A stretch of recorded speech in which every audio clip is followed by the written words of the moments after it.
Hello DCS pilots, and in this video we're going to take a look at dodging the SA-9, the infrared guided missile fired from the ground. Don't worry, it's going to be slightly more scientific than the video intro you see here. Before we go any further, let's get absolutely clear. There is no magic number that you can fire to guarantee a 100% success rate. However, the more flares you chuck out the back, the greater your chances of success. But at some point you start to get diminishing returns for each individual flare you chuck out the back. Now if this was real life, absolutely. Your objective is to get back to base alive.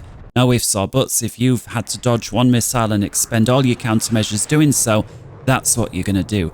However, in DCS things are a little bit differently. It's not absolutely imperative that we live because, hey, we can respawn. But there is that 10-15 minute penalty to respawn, start up, rearm and get back to where we are now. So there's certainly pros and cons. We certainly don't want to chuck everything out and have to rearm just because we dodged one missile either.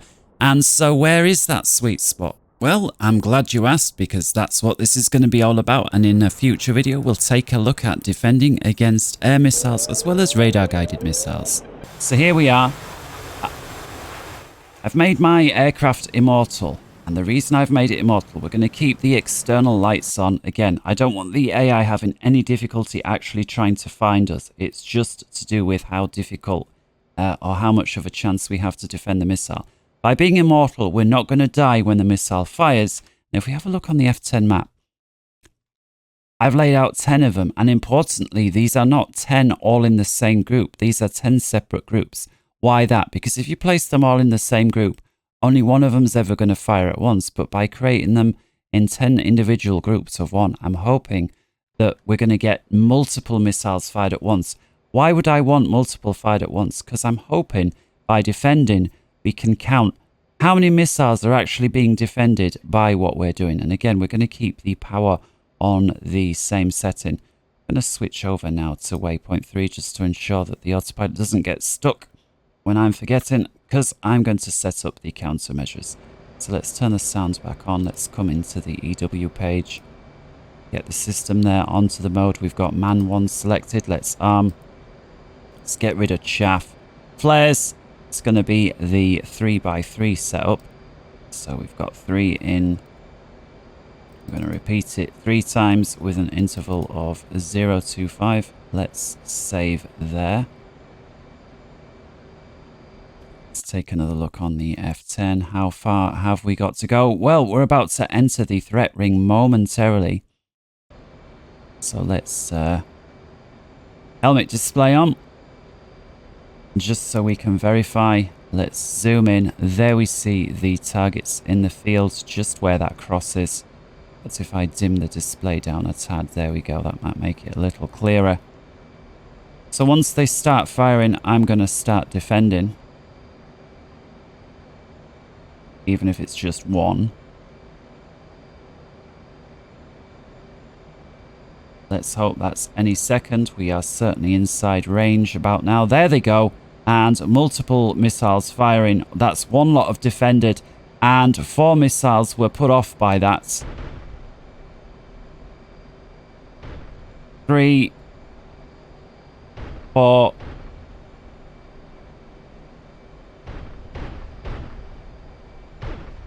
Well, certainly we defended against 4. I think several missiles that hit us after that were actually a second barrage, because I was expecting 6. And that is exactly what happened. I didn't want to cut the scene off early. I did want to see exactly what happened. I didn't want you thinking any funny business going on here. To be fair, there were only 8 missiles out of the 10 that were initially fired, and we defended successfully against 4 of them. 4 of them then turned out to hit, and all the subsequent shots were missiles that were later fired after that.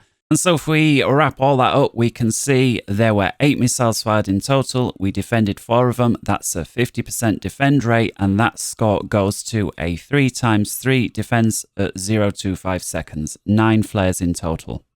Getting ready, expecting them to launch any sec. There they go, 1, 2, 3. So I'm going to defend 1 time now.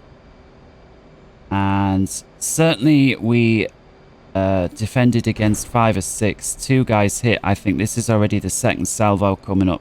And if you wind back, study the tape carefully, you will see that there were 7 launched on this occasion. We actually defended against 5, only 2 of them hitting, and indeed that last one was the additional salvo. So this a much better result. 5 out of 7 clocking in at just north of 70%. Alright, so coming to the end of those 2 runs, let's come to a conclusion. Clearly, the 3x3, I could have performed any number of tests with any number of combinations. The video have gone on forever, but I actually found this was the sweet spot. Any less than 50%, I just discarded. There is no point including those in the tests. That's not enough. Any more than 2 out of 3, I think is excessive. Why? Because if per missile launched at you, you can defend 2 out of 3 of those by one press of a switch using 9 countermeasures, you're going to defend more than half, but you're still not using that excessive amount of countermeasures where you get the diminishing returns.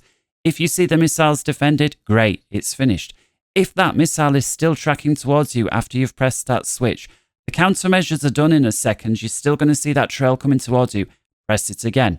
Clearly, you also want to chop the power, something I didn't do in this video because I wanted to ensure all of those missiles had some chance of tracking. If, however, you are flying this and in a genuine mission, you certainly would want to chop the power. I don't expect you having 10 missiles being fired at you at a continuous barrage like this. You would soon be able to put those throttles up again and recover your speed. In any case, I expect you to have at least a 2 out of 3 defend rate using this 3x3 countermeasure setting. So until next time, wherever in the world you may be, good morning, good afternoon, good evening, and good night. And I'm going to now give my growly sore throat a rest. Take care. Bye-bye.